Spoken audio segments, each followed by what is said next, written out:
Sziasztok! Ma egy olyan kutyafajta nyomába eredünk, ami nem is akármilyen. A története egyenesen a hidegháború legmélyebb titkaiból ered. Gondoljatok bele, egy őrző, amit nem a természet, hanem a hadsereg hozott létre, egy nagyon is konkrét céllal.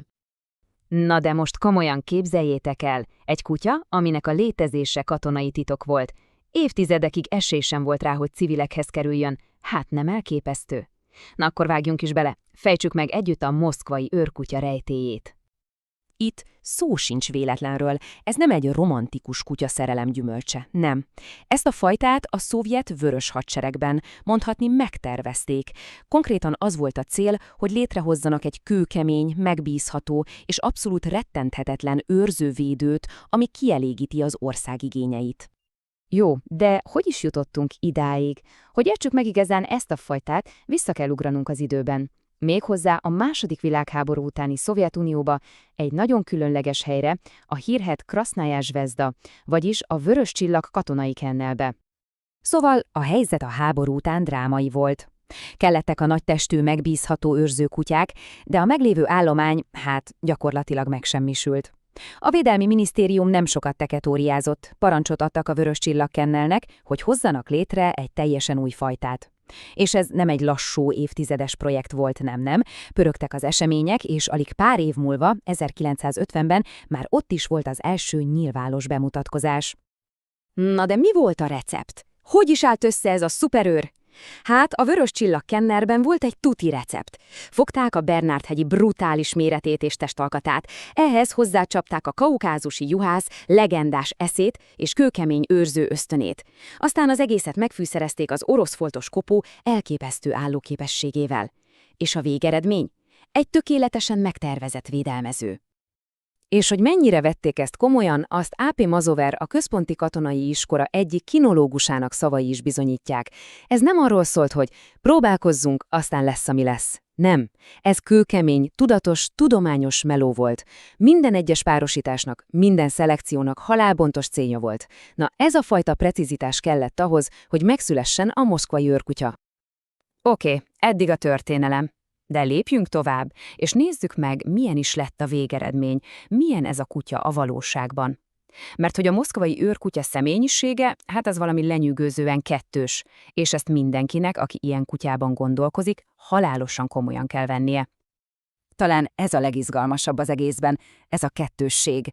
Otthon, a sajátjai körében ő a szelíd óriás, egy játékos, szerető kutya, aki oda van a gyerekekért, egy igazi plüss mackó. De abban a pillanatban, hogy a területét vagy a családját veszély fenyegeti, na akkor, mintha egy kapcsolót fordítanának el, azonnal előbújik belőle a kőkemény, kompromisszumot nem tűrő védelmező. Tehát, ha össze kéne foglalni, mik a legfőbb jellemvonásai? Először is mélységesen hűséges. Emellett bátor és magabiztos, intelligens és villámgyorsan tanul. Viszont fontos tudni, hogy önálló gondolkodó, ami néha bizony makacságnak hathat. Alapvetően egy nyugodt kutya, de az éberség az soha nem kapcsol ki. Soha. Na de egy ilyen rendkívüli kutya, az rendkívüli felelősséggel is jár. Ez talán nem meglepő. Nézzük is meg, mit vár el, mit követel meg egy moszkvai őrkutya a gazdájától. És hangsúlyozom, ezek nem holmi javaslatok, ezek kőbe vésett szabályok. 3 dolog van, ami egyszerűen nem alkutárgya. Az első, a korai és folyamatos szocializáció, ezt tényleg nem lehet elégszer mondani. A második, határozott és következetes nevelés, egy magabiztos vezető kell neki, nem egy haver, aki mindent ráhagy. És a harmadik, ez egy munkakutya tele energiával. Az intenzív, rendszeres mozgás elengedhetetlen, hogy fizikailag és mentálisan is rendben legyen. És hogy miért ennyire létfontosságú a képzés és a kontroll? Ez a szám itt mindent elmond. 68 kiló. Igen, akár 68 kilogramm is lehet egy kifejlett példány. Ez nem egy kutya, ez egy erőmű. Egy ilyen erőt egy tapasztalatlan vagy következetlen gazba képtelen kezelni. Persze, mint minden óriás testű fajtánál, itt is számolni kell bizonyos egészségügyi dolgokkal. Az ízületi betegségekre például hajlamosak. Az elhízás is egy valós veszély. Vagyis a rendszeres állatorvosi ellenőrzés, a tudatos etetés és a rengeteg mozgás, ezek nem csak opciók, hanem abszolút kötelező elemek ahhoz, hogy hosszú, boldog életük legyen. Szóval, hova is jutottunk? Mit látunk ma? Azt, ahogy egy katonai projektből egy hihetetlenül hűséges családi társ lett. A moszkvai őrkutya ma már tényleg egy teljesen egyedi helyet foglal el a kutyák világában. Ez a két mondat itt talán mindennél jobban összefoglalja a lényegét. Szolgálatra tervezve, egy életre elkötelezve. A múltja a kőkemény kötelességteljesítésről szólt, a jelene viszont már a feltétel nélküli hűségről a családja iránt. Egy kutya, akit egykor szolgálatra teremtettek, de aki ma már egy életre adja a szívét. És ezzel el is érkeztünk egy utolsó, nagyon fontos, elgondolkodtató kérdéshez. Amikor egy olyan élőlényt választunk társunknak, akit ennyire tudatosan, ennyire specifikus célra terveztek, akkor nekünk, gazdáknak milyen felelősségünk van?